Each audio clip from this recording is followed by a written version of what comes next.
Hi, welcome to Loft 801. My name is Diego, and today I'm talking about Minions and Monsters, the newest movie in the Despicable Me franchise. I watched Minions back in high school and I liked it, however, I haven't seen Minions: The Rise of Gru. Adding to that, I've had a pretty busy last 2 weeks at work that have kind of left me brain dead, so I was looking forward to something where I could just kick back, relax, and not have to think too hard. And thankfully, that is pretty much what this movie gave me. Minions and Monsters takes us back to the 1920s and follows a completely different tribe of minions from the group that eventually serves Gru. These minions are still searching for the perfect villain to follow, but they have a slight problem. They keep accidentally getting their masters killed or fired. Eventually, they stumble into the world of silent filmmaking and become major Hollywood stars. But once movies begin transitioning to sound, the studios realize that the minions' completely incomprehensible paratus and bababoys may not be ideal for dialogue-heavy cinema.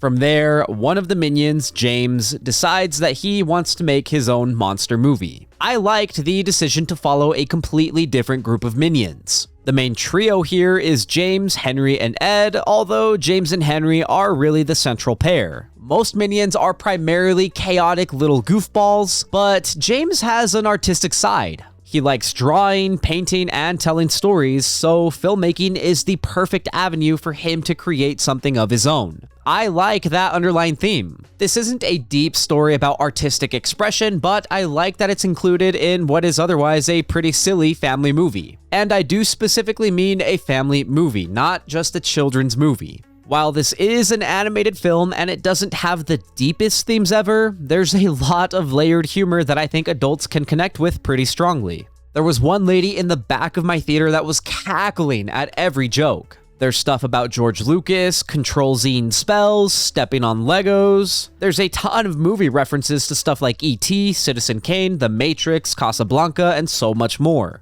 Given the nature of the story and the old Hollywood setting, the best way that I could describe this movie is if you were to take the minions and place them into the story of 2022's Babylon. Just obviously without all of the drugs, nudity, despair, and 3-hour runtime. The magical elements reminded me a little bit of Brave, where the characters cast a spell and they don't quite get what they were expecting. However, this movie does not explore that idea with the same emotional or thematic depth. It mostly uses magic as an excuse to introduce goofy monsters and create bigger action sequences. The story itself definitely has some generic and formulaic beats. Certain problems are solved conveniently, and some characters or ideas could have been developed much further. But this movie is 89 minutes long. The movie gets in, tells its story, and gets out. There was never a point where I, as an adult, felt bored, and because the movie moves so quickly, I never really had time to stop and think about all of the predictable beats. I think that pacing will work especially well for kids. The movie is constantly moving between slapstick, monsters, movie references, and colorful action, so there is rarely a long stretch where kids are being asked to sit through exposition or wait for the next joke. The kids in my theater seemed engaged, and I never got the sense that the movie was losing them. The animation is also pretty good. I wouldn't call it Illumination's best looking movie. I think the Super Mario movies have it beat. But it is bright, polished, expressive, and the monster designs give the animators an opportunity to play around with different shapes, textures, and movement. There's also a framing device that kind of surrounds the story that went in a direction that I wasn't expecting.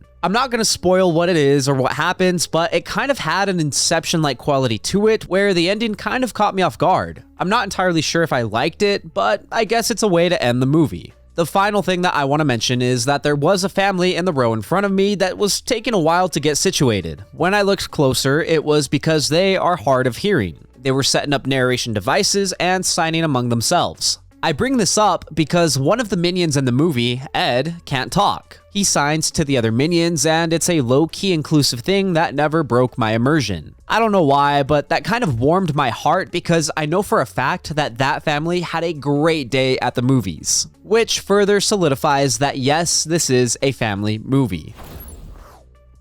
Overall, I had a pretty good time with Minions and Monsters. If you're a parent looking for something light to take your kids to, I think this is a solid choice, and based on my theater, your kids are gonna like it. The slapstick, the monsters, and all the minion chaos will keep them engaged, while movie references and layered jokes will keep adults entertained too. If you're curious or just need an excuse to get out of the house, I think this is worth seeing in theaters. At the very least, it should make for a really easy streaming watch. For a movie about the Minions making a movie, it's kind of impressive how watchable this whole thing ended up being.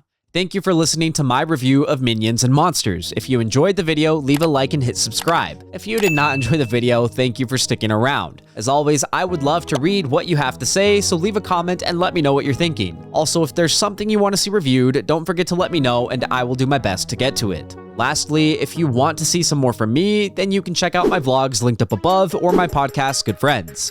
Again, thank you for watching. My name is Diego, and I will see you next time.